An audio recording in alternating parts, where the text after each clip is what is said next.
ಮಂಗಳೂರಿನ ಬೋಳಾರದಲ್ಲಿರುವ ಶಾದಿ ಮಹಲಿನಲ್ಲಿ ವಿಧಾನ ಪರಿಷತ್ ವಿಪಕ್ಷ ನಾಯಕ ಬಿಕೆ ಹರಿಪ್ರಸಾದ್ ಅವರಿಗೆ ಅಭಿನಂದನಾ ಕಾರ್ಯಕ್ರಮವು ನಡೆಯಿತು.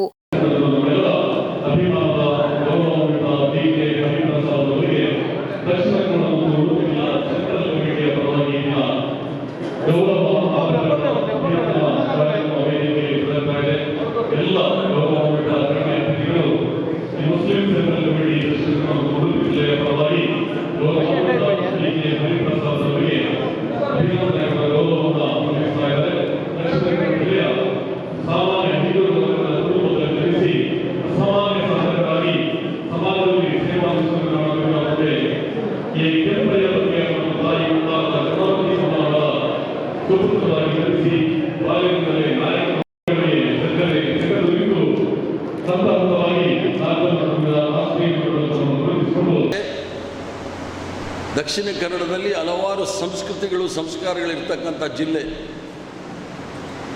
ಭಾಳಷ್ಟು ಪ್ರಭಾವಿತರಾಗಿರ್ತಕ್ಕಂಥದ್ದು ಬ್ಯಾರಿ ಸಂಸ್ಕೃತಿಯಿಂದ ಅಂತ ಕಾಣುತ್ತೆ. ಬ್ಯಾರಿ ಭಾಷೆ, ಅದರಲ್ಲಿರ್ತಕ್ಕಂಥ ಸಾಹಿತ್ಯ ಮತ್ತು ಸಂಸ್ಕೃತಿ ಏನು ಅನ್ನೋದನ್ನು ಈ ನಾಯಕರು ಕನ್ನಡದ ಭಾಷೆನಲ್ಲಿ ಮಾತಾಡಿದಾಗ ಎಲ್ರಿಗೂ ಸಹ ಅರಿವಾಗುತ್ತೆ.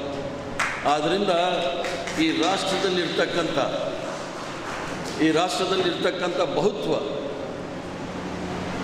ಬಹುತ್ವ ಅಂತಕ್ಕಂಥದ್ದು ಹಲವಾರು ಧರ್ಮಗಳು, ಹಲವಾರು ಭಾಷೆಗಳು, ಹಲವಾರು ಪ್ರಾಂತ್ಯಗಳು, ಹಲವಾರು ನಾಗರಿಕತೆಗಳು ಇರ್ತಕ್ಕಂಥ ಈ ಮಹಾನ್ ರಾಷ್ಟ್ರದಲ್ಲಿ ನಾವೆಲ್ಲರೂ ಸಹ ಏಕತೆಯನ್ನು ಕಂಡಿದ್ವಿ. ಆ ಏಕತೆ ಈ ರಾಷ್ಟ್ರದ ಸ್ವತಂತ್ರ ಹೋರಾಟಕ್ಕೋಸ್ಕರ ಹಲವಾರು ತ್ಯಾಗ ಬಲಿದಾನವನ್ನು ಮಾಡಿರ್ತಕ್ಕಂಥದ್ದು ನಾವು ನೋಡಿದ್ದೇವೆ. ಭಾರತದ ಇತಿಹಾಸವನ್ನು ತೆಗೆದುಕೊಂಡಾಗ ಸ್ವತಂತ್ರ ಹೋರಾಟದಲ್ಲಿ ಅದರಲ್ಲೂ ಸಹ ಕೆಲವು ನಕಲಿ ದೇಶಭಕ್ತರು ದಕ್ಷಿಣ ಕನ್ನಡದಲ್ಲಿ ಭಾಳ ದೇಶಭಕ್ತಿ ಬಗ್ಗೆ ಮಾತಾಡ್ತಾರೆ. ಬಹುತ್ವದಲ್ಲಿ ಯಾವುದೇ ಸಂಸ್ಕೃತಿಯ ಸಂವಿಧಾನ ನಡೆಯೋದಿಲ್ಲ. ಈ ರಾಷ್ಟ್ರದಲ್ಲಿ ನಡೀತಕ್ಕಂಥದ್ದು ಬಾಬಾ ಸಾಹೇಬ್ ಭೀಮರಾವ್ ಅಂಬೇಡ್ಕರ್ ಅವರು ಬರೆದಂಥ ಮಹಾನ್ ಸಂವಿಧಾನ. ಆ ಸಂವಿಧಾನದ ಚೌಕಟ್ಟಿನಲ್ಲಿ ಈ ದೇಶ ನಡೆಯುತ್ತೆ. ಈ ಒಂದು ಸಂವಿಧಾನವನ್ನು ಬರಿಬೇಕಾದರೆ ಸುಮಾರು 299 ಜನ 2 ವರ್ಷ 11 ತಿಂಗಳು 18 ದಿವಸಗಳ ಕಾಲ ಸತತವಾಗಿ ಆ ಕರಡು ಸಮಿತಿಯಲ್ಲಿ, ಕೇಂದ್ರದಲ್ಲಿದ್ದಂಥ ಕಾನ್ಸ್ಟಿಟ್ಯೂಂಟ್ ಅಸೆಂಬ್ಲಿ ಏನು ಹೇಳ್ತೀರಿ, ಕರಡು ಸಮಿತಿಯಲ್ಲಿ ಸುದೀರ್ಘವಾಗಿ ಚರ್ಚೆ ಮಾಡಿ ಎಲ್ಲ ಭಾವನೆಗಳನ್ನು ಸಹ ಒಳಗೊಂಡಂಥ ಈ ಒಂದು ಸಂವಿಧಾನವನ್ನು ನಮಗೆ ಕೊಟ್ಟಿದ್ದಾರೆ. ಸ್ವತಂತ್ರ ಪೂರ್ವದ ಹೋರಾಟದಲ್ಲಿ ತಾವು ನೋಡಿದಾಗ ಈ ದೇಶದ ಗಂಗಾ ಜಮನಿ ತಹಜೀಬ್ ಅಂತಾರೆ ಹಿಂದಿನಲ್ಲಿ. ಅಂದರೆ ಗಂಗಾ ಜಮನಿ ಸಂಸ್ಕೃತಿ ನಮ್ಮಲ್ಲಿ ಇರ್ತಕ್ಕಂಥದ್ದು. ಕೇವಲ ಒಂದೇ ಧರ್ಮದವರು ಏನೂ ಸಹ ಈ ರಾಷ್ಟ್ರದ ಅಭಿವೃದ್ಧಿಗಾಗಿ ಕೊಡುಗೆ ಕೊಟ್ಟಿದ್ದಾರೆ ಅಂತ ಹೇಳಿದ್ರೆ ತಪ್ಪಾಗುತ್ತೆ. ಶಿಕ್ಷಣ ಕ್ಷೇತ್ರದಲ್ಲಿ ಸಾವಿತ್ರಿಬಾಯಿ ಫೂಲೆ ಅವ್ರ ಜೊತೆ ಬಿಬಿ ಫಾತಿಮಾ ಶೇಖ್ರವರು ಈ ರಾಷ್ಟ್ರದಲ್ಲಿ, ದೇಶದಲ್ಲಿ ಹೆಣ್ಣು ಮಕ್ಕಳಿಗೆ ವಿದ್ಯಾಭ್ಯಾಸ ಶಿಕ್ಷಣವನ್ನು ಕೊಡಬೇಕು ಅಂತೇಳಿ ಹೋರಾಟವನ್ನು 18ನೇ ಶತಮಾನದಲ್ಲಿ ಮಾಡಿರ್ತಕ್ಕಂಥ ಮಹಾನ್ ವ್ಯಕ್ತಿಗಳು. ಯಾವುದೇ ಆಶೆ ಆಕಾಂಕ್ಷೆಗಳನ್ನ ಇಟ್ಕೊಂಡು ಮಾಡಿರಲಿಲ್ಲ, ಧರ್ಮದ ಹೆಸರಲ್ಲಿ ಮಾಡಿರಲಿಲ್ಲ. ಎಲ್ರಿಗೂ ಸಹ ಶಿಕ್ಷಣ ಸಿಗಬೇಕು, ಸಾಕ್ಷರತೆ ದೊರಕಬೇಕು ಅಂತೇಳಿ ಮಾಡಿದಂಥ ಮಹಾನ್ ವ್ಯಕ್ತಿಗಳಲ್ಲೂ ಸಹ 2 ಧರ್ಮದ ಮಹಾನ್ ಮಹಿಳೆ ಸಾವಿತ್ರಿಬಾಯಿ ಫೂಲೆ ಮತ್ತು ಫಾತಿಮಾ ಶೇಖ್ರವರು ಈಗ ಈ ರಾಜ್ಯದಲ್ಲಿ ಏನಾದರೂ ಮಹಿಳೆಯರು ಶಿಕ್ಷಣದಲ್ಲಿ ಮುಂದೆ ಬರಬೇಕು ಅಂದರೆ ಅವರು ಕಾರಣಕರ್ತರು ಅಂದರೆ ತಪ್ಪಾಗಲಾರದು. ಇವೆಲ್ಲ ಹೋರಾಟ ಮಾಡಬೇಕಾದ್ರೆ ಎಲ್ಲ ಧರ್ಮದವರು, ಎಲ್ಲ ಜಾತಿಯವರು, ಎಲ್ಲ ಭಾಷೆಯವರು ಸೇರಿದಾಗ ಮಾತ್ರ ರಾಷ್ಟ್ರದ, ಸಮಾಜದ ಮತ್ತು ವೈಯಕ್ತಿಕವಾಗಿ ಅಭಿವೃದ್ಧಿ ಆಗಬೇಕಾದ್ರೆ ಏಕತೆ ಬೇಕಂತಕ್ಕಂಥದ್ದು ಮಹಾನ್ ಉದಾಹರಣೆಗಳು ನಮ್ಮ ಮುಂದೆ ಇದೆ. ಒಂದು ಪೂರ ದಾಯ ಪನೊಂದುಲ್ಲೆ ಪಂಡ ದಕ್ಷಿಣ ಕನ್ನಡದ ಜಿಲ್ಲೆಡು ಯಾನ್ ಏಪ SLC PUCದ ರಿಸಲ್ಟ್ ಬಂದಾಗ ಪೇಪರ್ ತೂಂಡ ಜನಕುಲು ದಕ್ಷಿಣ ಕನ್ನಡದ ಮೇಲುಗೈ, ದಕ್ಷಿಣ ಕನ್ನಡದ ಮಕ್ಕಳು, ಅವಿಭಾಜ್ಯ ದಕ್ಷಿಣ ಕನ್ನಡದ ಜಿಲ್ಲೆಯ ಮಕ್ಕಳು ಮೇಲುಗೈ SLC PUCನಲ್ಲಿ. ಅದು ಈಗ ಉಡುಪಿ, ಮಂಗಳೂರು, ದಕ್ಷಿಣ ಕನ್ನಡ ಆಗಿರ್ತಕ್ಕಂಥ ಇದರಲ್ಲೂ ಸಹ ನೋಡಿದಾಗ ಪೇಪರ್ ಓದುನ ಇರಕ್ತಿಕ್ಕೂ ನೋವೇ. SLC ಪರೀಕ್ಷೆಯಲ್ಲಿ ದಕ್ಷಿಣ ಕನ್ನಡದ ಮತ್ತು ಉಡುಪಿ ಜಿಲ್ಲೆಯ ಮಕ್ಕಳು ಮೇಲುಗೈ ಸಾಧಿಸಿದ್ದಾರೆ. ಮುರಾಣಿ ಬನ್ನಗ ಯಾನು ದಕ್ಷಿಣ ಕನ್ನಡ ಪೇಪರ್ ಓದಿ SLC PUCದ ಮಕ್ಕಳು ಯಾವ ದಕ್ಷಿಣ ಕನ್ನಡ ಉಡುಪಿ ಯಾವ ಸ್ಥಾನಕ್ಕೆ ಹೋಗಿದೆ ಅಂದರೆ 20ನೇ ಸ್ಥಾನಕ್ಕೆ ಹೋಗಿದೆ. ದಾಯಂಚಾತು ನಂದು ಏರಿಗಳ ಗೊತ್ತಿಜ್ಜಿ ಆತಿನ ಈತೆ ಜನಕ್ಕಲು ಶಿಕ್ಷಣ ಪಡೆದು ವಿದ್ಯಾಭ್ಯಾಸ ಪಡೆದು ಅಗಲ ಜೀವನ ಸಾಗಾಯರೆ ಎಡ್ಡೆ ಬೇಲೆ ಸೇರುಡು ಒಂದು ಮಸ್ತ್ ಆಸಕ್ತಿ ಒಂದು ಮಂತೊಂದಿತ್ತೇರು ಇತ್ಯ ಜೋಕಲೆಗೂ ದಾದ ವಿಷ ಬೀಜ ಬಿತ್ತಿದ್ದೇನೆ ಎಂದು ಏರೆಗಳು ಸಹ ಗೊತ್ತಿಜ್ಜಿ ಏರೆಗಳು ಸಹ ಗೊತ್ತಿಜ್ಜಂದ ಲೆಕ್ಕನೆ ಅಕಲ ಮನಸ್ಸಿಡು ಒಂಜಿ ವಿಷ ಬೀಜವನ್ನು ಬಿತ್ತಿದ್ದೇರು. ಎಂಕುಲ್ ಪೂರ ಎಚ್ಚರ ವಹಿಸಿದು ದುಂಬ ಚಾಯರ ಆವೆರ ಅಂದಂದು ಎಂಕುಲ್ ತೂನೋಡು ದಯಪಂಡ ಶಿಕ್ಷಣ ಭಾಳ ಮುಖ್ಯ. ಶಿಕ್ಷಣ ಇಜ್ಜಂದ ಎಂಕುಲ್ ದಾಲ ಸಾಧನೆ ಮಂತ್ಪರೆ ಆಪುಜಿ 1947ನೇ ಇಸ್ವಿನಲ್ಲಿ ಈ ದೇಶದಲ್ಲಿ 11% ಮಾತ್ರ ಸಾಕ್ಷರತೆ ಶಿಕ್ಷಣ ಇದ್ದಂಥದ್ದು. ಈಗ ಅದು 76% ಹೋಗಿದೆ. ಇವೆಲ್ಲ ಸ್ವತಂತ್ರ ಬಂದ ನಂತರ. ಯಾಕಂದರೆ ಪ್ರತಿಯೊಬ್ಬರಿಗೂ ಸಹ ಸಮಾನವಾದ ಹಕ್ಕು, ಸಮಾನವಾದ ಅವಕಾಶಗಳು ನಮ್ಮ ಸಂವಿಧಾನದಲ್ಲಿದೆ. ಆದ್ದರಿಂದ ಅದನ್ನು ತಪ್ಪು ದಾರಿಗೆ ಎಳಿಲಿಕ್ಕೋಸ್ಕರ ಧರ್ಮದ ಹೆಸರಲ್ಲಿ, ದೇಶಭಕ್ತಿಯ ಹೆಸರಲ್ಲಿ, ರಾಷ್ಟ್ರಭಕ್ತಿಯ ಹೆಸರಲ್ಲಿ ತಪ್ಪು ದಾರಿಗೆ ನಮ್ಮ ಮಕ್ಕಳನ್ನು ಎಳಿತಕ್ಕಂಥ ಒಂದು ವಿಚಾರ ದಕ್ಷಿಣ ಕನ್ನಡದಲ್ಲಿ ಆಗಿರೋದ್ರಿಂದನೇ ಇವತ್ತು 20ನೇ ಸ್ಥಾನಕ್ಕೆ ನಾವು ಬಂದಿದ್ದೀವಿ. ನಾವೆಲ್ಲರೂ ಸಹ ತಲೆ ತಗ್ಗಿಸಬೇಕಾದಂಥದ್ದು. ಆದರೆ ಶಿಕ್ಷಣ ಮಾಡಿ ನಮ್ಮ ಮಕ್ಕಳು ಏನಾದರೂ IAS IPS ಆಗಿದ್ದಾರೆ ಅನ್ನೋದು ತಿಳ್ಕೊಳ್ಬೇಡಿ. ಸ್ವಂತ ಕಾಲ ಮೇಲೆ ನಿಲ್ತಾರೆ. ಅದರಲ್ಲೂ ಸಹ ಆವಾಗ ನಮ್ಗೆ ಹೇಳ್ತಾ ಇರ್ತಾರೆ ಇವರು ತುಷ್ಟೀಕರಣದ ರಾಜಕಾರಣ ಮಾಡ್ತಾರೆ ಅಂಥೇಳಿ. 99% 99% ಜನ ಅಲ್ಪಸಂಖ್ಯಾತರು ಯಾರೇ ಸರ್ಕಾರಿ ಕೆಲಸಗಳಲ್ಲಿಲ್ಲ.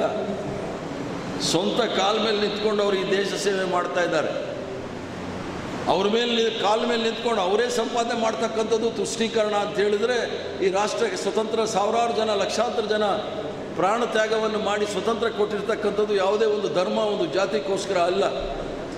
ಸ್ವತಂತ್ರ ಹೋರಾಟದಲ್ಲಿ ರಾಮ್ ಪ್ರಸಾದ್ ಬಿಸ್ಮಿಲ್, ಅಶ್ಫಾಕ್ ಉಲ್ಲಾ ಖಾನ್ ಅವರಿಬ್ಬರೂ ಸಹ ಅವ್ರು ಹೋಗಿ ಹೇಳ್ತಾರೆ, ನೀವು ಕ್ಷಮಾಪಣೆ ಕೇಳಿ ನಾವು ನಿಮ್ಮನ್ನು ಬಿಟ್ಬಿಡ್ತೀವಿ ಅಂತ ಹೇಳಿ. ಸ್ವತಂತ್ರ ಹೋರಾಟದಲ್ಲಿ ನಾವು ಮುಂದೆ ಬರೋದಿಲ್ಲ ಅಂತ ಹೇಳಿದಾಗ ರಾಮ್ ಪ್ರಸಾದ್ ಬಿಸ್ಮಿಲ್, ಅಶ್ಫಾಕ್ ಉಲ್ಲಾ ಇಬ್ಬರೂ ಸಹ ಸೇರಿ ನಮಗೆ ಈ ರಾಷ್ಟ್ರಕ್ಕೆ ಸ್ವತಂತ್ರ ಬರಬೇಕು, ಕ್ಷಮಾಪಣೆ ಕೇಳೋದಿಲ್ಲ ಅಂದರೆ ಮಾರನೇ ದಿವಸ ಅವ್ರನ್ನ ಗಲ್ಲಿಗೇರಿಸ್ತಾರೆ. ಇವೆಲ್ಲವೂ ಸಹ ನಾವು ನೋಡಿರ್ತಕ್ಕಂಥ ಇತಿಹಾಸ. ಕೆಲವು ಸಂಘಟನೆಗಳು ಈ ಒಂದು ವಿಚಾರಧಾರೆ, ಜಾತೀಯತೆ ತತ್ವ, ಸರ್ವಧರ್ಮ ಸಮಭಾವ, ಧರ್ಮನಿರಪೇಕ್ಷಿತ ಈ ಸಿದ್ಧಾಂತದ ವಿರುದ್ಧ ಕೆಲವರು ವಿಷವನ್ನು ಕಾಡ್ತಕ್ಕಂಥದ್ದು ನಾವು ನೋಡ್ತಾ ಇದ್ದೀವಿ. ಅದು ತಾತ್ಕಾಲಿಕವಾಗಿ ಅವರು ಯಶಸ್ವಿ ಸಾಧಿಸಿರ್ಬೋದು, ವಿಶ್ವಗುರು ಪ್ರಧಾನಮಂತ್ರಿ ಆಗಿರ್ಬೋದು, ಇವೆಲ್ಲ ತಾತ್ಕಾಲಿಕ. ಬ್ರಿಟಿಷರ ವಿರುದ್ಧ ಹೋರಾಟ ಮಾಡುವಾಗ ಯಾರೂ ಸಹ ಕಾಂಗ್ರೆಸ್ ಪಕ್ಷದಲ್ಲಾಗಲಿ ಭಾರತ ದೇಶದಲ್ಲಿ ಯೋಚನೆಯೂ ಸಹ ಮಾಡಿರಲಿಲ್ಲ ನಮಗೆ ಸ್ವತಂತ್ರ ಸಿಗುತ್ತೆ ಅಂತ ಹೇಳಿ. ಅದರಲ್ಲೂ ಸಹ ಒಬ್ಬ ಸಾಮಾನ್ಯ ಫಕೀರ, ಸಾಬರ್ಮತಿ ಸಂತ್ ಅಂತ ಹೇಳ್ತಕ್ಕಂಥ ಮಹಾತ್ಮ ಗಾಂಧಿ ಅವರ ಹೋರಾಟಕ್ಕೆ ಜಯ ಸಿಗುತ್ತೆ ಅಂತ ಯಾರೂ ಸಹ ಯೋಚನೆ ಮಾಡಿರಲಿಲ್ಲ. ಆಗ ಅಹಿಂಸೆ, ಸತ್ಯ ಮತ್ತು ಅಹಿಂಸೆಯ ಮೂಲಭೂತ ಸಿದ್ಧಾಂತದ ಮೇಲೆ, ಸರ್ವಧರ್ಮ ಸಮಭಾವ ಮಹಾತ್ಮ ಗಾಂಧಿಯವರ ಸಿದ್ಧಾಂತದ ಮೇಲೆ ಈ ರಾಷ್ಟ್ರಕ್ಕೆ ಸ್ವತಂತ್ರ ಸಿಕ್ತು. ಅದರಲ್ಲಿ ಕೇವಲ ಒಂದೇ ಧರ್ಮದವರು ಅಲ್ಲ, ಹಿಂದೂ ಧರ್ಮದವರು, ಇಸ್ಲಾಂ ಧರ್ಮದವರು, ಕ್ರೈಸ್ತ ಧರ್ಮದವರು, ಬುದ್ಧ ಧರ್ಮದವರು, ಜೈನ್ ಧರ್ಮದವರು, ಸಿಖ್ ಧರ್ಮದವರು, ಜೊರಾಸ್ಟ್ರಿಯನ್ ಧರ್ಮದವರು, 7 ದೊಡ್ಡ ದೊಡ್ಡ ಧರ್ಮದವರು ಸಹ ಸ್ವತಂತ್ರ ಹೋರಾಟದಲ್ಲಿ ಅವ್ರದ್ದೇ ಆದ ತ್ಯಾಗ ಬಲಿದಾನವನ್ನು ಮಾಡಿರ್ತಕ್ಕಂಥದ್ದು ನಾವು ನೋಡ್ಬೋದು. ನೀವೇನಾದರೂ ಡೆಲ್ಲಿನಲ್ಲಿ ಇಂಡಿಯಾ ಗೇಟ್ಗೆ ಹೋಗಿ ನೋಡಿ, ಆ ಗೇಟಲ್ಲಿ ಯಾರ್ಯಾರು ಪ್ರಾಣಾರ್ಪಣೆ ಮಾಡಿದ್ದಾರೆ ಅಂತ ಅವ್ರ ಹೆಸರು ಬರೆದಿದ್ದಾರೆ. ಯಾರ್ಯಾರ ಹೆಸರಿದೆ ಅಂತ ನೋಡಿ, ಆವಾಗ ನಿಮ್ಗೆ ಅರ್ಥ ಆಗುತ್ತೆ ದೇಶಕ್ಕೆ ಸ್ವತಂತ್ರ ಕಾಸ್ಕೋಸ್ಕರ ಯಾರು ಹೋರಾಟ ಮಾಡಿದ್ರು ಅಂತ ಹೇಳಿ. ಆದ್ದರಿಂದ ನಮ್ಮ ಪೂರ್ವಜರು ಈ ರಾಷ್ಟ್ರದಲ್ಲಿ ನಾವೆಲ್ಲರೂ ಸಹ ಯಾವುದೇ ಭೇದ ಭಾವಗಳಿಲ್ಲದೆ ನಮ್ಮ ಹೋರಾಟವನ್ನು ನಾವು ಮುಂದಿಡಬೇಕು. ನಮ್ಮೆಲ್ಲರಿಗೂ ಸಹ ಸರಿಸಮಾನವಾದ ಹಕ್ಕು ಸರಿಸಮಾನವಾದ ಅವಕಾಶಗಳು ಸಿಗಬೇಕು ಅಂತೇಳಿ ಸಂವಿಧಾನವನ್ನೇನು ಕೊಟ್ಟಿದ್ದಾರೆ ಆ ಸಂವಿಧಾನದ ಚೌಕಟ್ಟಿನಲ್ಲಿ ನಾವೆಲ್ಲರೂ ಸಹ ಜೀವನವನ್ನು ಸಾಗಿಸಲಿಕ್ಕೋಸ್ಕರ ಈ ಸಂವಿಧಾನದಲ್ಲಿ 395 ಆರ್ಟಿಕಲ್ಸ್ ಇರ್ತಕ್ಕಂಥ ಸಂವಿಧಾನ, ಇಡೀ ಪ್ರಪಂಚದಲ್ಲೇ ಅತಿ ದೊಡ್ಡ ಸಂವಿಧಾನ ಇರ್ತಕ್ಕಂಥದ್ದು. ಅದು ರಾಷ್ಟ್ರ ಅಂತಕ್ಕಂಥದ್ದು ಯಾವ ರೀತಿ ಇರುತ್ತೆ, ರಾಜ್ಯ ಅನ್ನೋದು ಯಾವ ರೀತಿ ಇರುತ್ತೆ, ಮತ್ತು ರಾಜ್ಯದಲ್ಲಿ ಇರ್ತಕ್ಕಂಥ ಹಳ್ಳಿಗಳು ಯಾವ ರೀತಿ ಇರುತ್ತೆ ಅನ್ನೋದನ್ನು ಭಾಳ ಸ್ಪಷ್ಟವಾಗಿ, ಮತ್ತು ಧರ್ಮಾಚರಣೆಗಳು ಆಚಾರ ವಿಚಾರಗಳು ಯಾವ ರೀತಿ ಇರಬೇಕು ಅನ್ನೋದನ್ನೆಲ್ಲವೂ ಸಹ ಸ್ಪಷ್ಟವಾಗಿ ಸಂವಿಧಾನದಲ್ಲಿ ಕೊಟ್ಟಿರ್ತಕ್ಕಂಥ ಸಂವಿಧಾನವನ್ನು ಉಳಿಸ್ಕೊಂಡು ಹೋಗ್ತಕ್ಕಂಥ ಕೆಲಸ ನಾವೆಲ್ಲರೂ ಸಹ ಮಾಡಬೇಕು. ಇವತ್ತೇನಾದರೂ ಅಲ್ಪಸಂಖ್ಯಾತರ ಮೇಲೆ ದಾಳಿ ನಡೀತಾ ಇದ್ರೆ ಅಲ್ಪಸಂಖ್ಯಾತರ ಮೇಲೆ ದಾಳಿ ಅಲ್ಲ, ಆ ದಾಳಿ ಆ ಸಂವಿಧಾನದ ಮೇಲೆ ದಾಳಿ ಮಾಡ್ತಕ್ಕಂಥದ್ದು. ಯಾಕಂದರೆ ಸಂವಿಧಾನದಲ್ಲಿ ಸರಿಸಮಾನವಾದ ಹಕ್ಕು ಕೊಟ್ಟಿರ್ತಕ್ಕಂಥದ್ದು ಕೆಲವ್ರಿಗೆ ಇಡಿಸೋದಿಲ್ಲ. ಇವತ್ತೇನಾದರೂ ದಲಿತರ ಮೇಲೆ ಅತ್ಯಾಚಾರಗಳಾಗ್ತಾ ಇದ್ದರೆ ಅದು ಸಹ ಸಂವಿಧಾನದ ವಿರುದ್ಧ ನಡೀತಾ ಇರ್ತಕ್ಕಂಥ ಅತ್ಯಾಚಾರ. ಯಾಕಂದರೆ ದಲಿತರಿಗೂ ಸಹ ಸರಿಸಮಾನವಾದ ಅವಕಾಶಗಳು ಕೊಡಬಾರ್ದು ಅಂಥೇಳಿ ಕೆಲವು ದುಷ್ಟ ಶಕ್ತಿಗಳು ಪ್ರಯತ್ನ ಮಾಡ್ತಕ್ಕಂಥದ್ದು. ಆದ್ದರಿಂದ ನಾವೆಲ್ಲರೂ ಸಹ ಏನು ಸಾವಿರಾರು ವರ್ಷಗಳಿಂದ ಅಣ್ಣ ತಮ್ಮಂದರಾಗಿ ಬಾಳಿದ್ವಿ,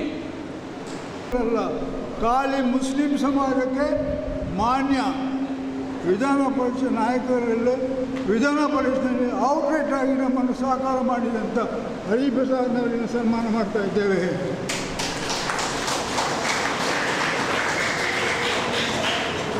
ಮುಸ್ಲಿಮರ ವಿಚಾರ ಮಾತಾಡಿ ಇರಲೇಬಹುದು.